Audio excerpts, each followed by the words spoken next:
నమస్కారం. నేను doctor Varalakshmi, consultant in Medinine homeopathy and Ayurveda. ఈరోజు మనం ఆటిజం ప్రాబ్లం గురించి డిస్కస్ చేద్దాం. ఆటిజం అనేది ఒక న్యూరలాజికల్ డెవలప్మెంట్ డిజార్డర్ అనమాట. ఇది చిన్నపిల్లల్లో 2 సంవత్సరాల నుంచి 3 సంవత్సరాల వయసు పిల్లల్లో మనం గుర్తించగలుగుతాము. ఇది రావడానికి గల కారణాలు తెలుసుకున్నట్టయితే, ఇది రావడానికి స్పెసిఫిక్ రీజన్స్ అన్నది ఇంతవరకు లేవు.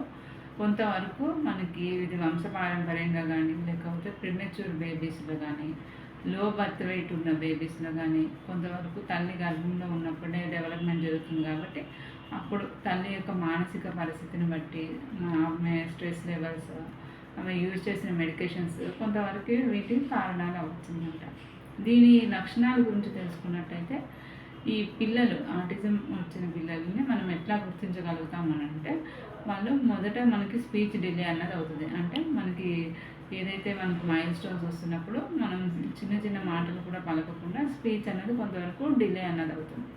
దాంతోపాటు వాళ్ళ ఎక్స్ప్రెషన్స్, అంటే ఫేషియల్ ఎక్స్ప్రెషన్స్ ఇవ్వకపోవడం కానీ, మనం చెప్తున్న భావాలను అర్థం చేసుకోలేకపోవడం, ఏమైనా క్వశ్చన్స్ అడిగినప్పుడు, అంటే తన పేరేంటి, బాబు పేరేంటి అని అడిగినప్పుడు కూడా వాటికి రెస్పాన్స్ ఇవ్వకపోవడం కానీ, రిపీటెడ్గా ఒకటే పనులు చేయడం కానీ, అంటే ఒకటే టాయ్తో ఆడుకుంటాం కానీ, ఒకటే చేసిన పనే చేయడం కానీ, లేకపోతే మనకి సోషల్ కాంటాక్ట్ అన్నది, అంటే మనం గ్యాదరింగ్స్కి వెళ్ళినప్పుడు కానీ, తన ఏజ్ గ్రూప్ వాళ్ళతో పిల్లలతో కూడా ఆడకుండా ఒంటరిగా ఉండడం కానీ, ఐ కాంటాక్ట్ అన్నది కూడా ఉండదు. అంటే ఎవరైనా మనం క్వశ్చన్ అడిగినప్పుడు కానీ, వాళ్ళ గురించి అడిగినప్పుడు కానీ వాళ్ళు కళ్ళల్లో కళ్ళు పెట్టి అన్నది చూడలేరనమాట.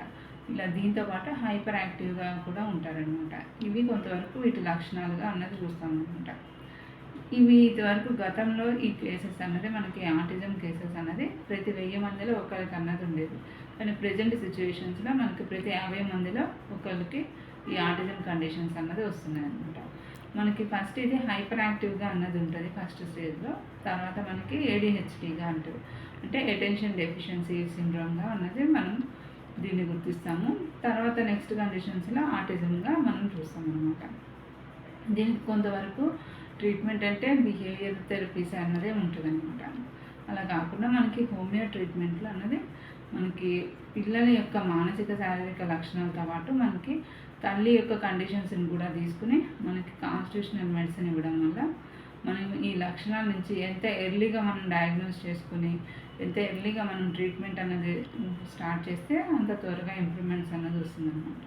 దీంట్లో సైడ్ ఎఫెక్ట్స్ ఏం లేకుండా మనకి హోలిస్టిక్ మెడిసిన్స్ అన్నది ఇవ్వడం జరుగుతుంది. మీకు ఫర్దర్గా దీని గురించి ఏమైనా సందేహాలు, సమస్యలు ఉన్నట్టయితే ఒకసారి మెడినైన్ టీమ్ని సంప్రదించండి. Thank you.